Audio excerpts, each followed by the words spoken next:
కొన్ని సందర్భాలలో కొంతమంది మాటలు చాలా శక్తి కలిగినవి ఉంటుంది.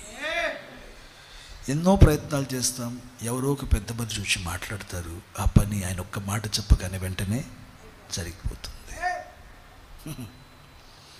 ఎంతో ప్రయాసపడతాం, ఒక్క మాట చెప్పగానే ఆ పెద్దవారు వచ్చి మాట్లాడగానే వెంటనే ఆ పని జరిగిపోతుంది.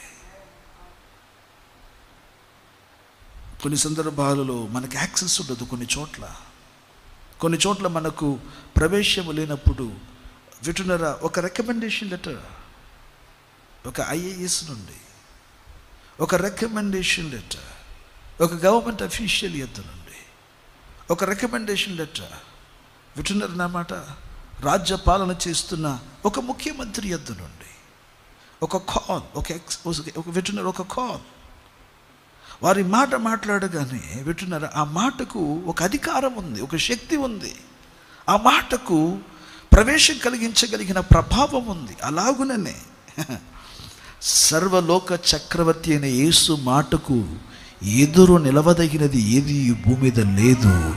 ఆయన మాటనే శాసనములై ఉన్నవన్న మాట. యేసు స్తోత్రం చూద్దాం.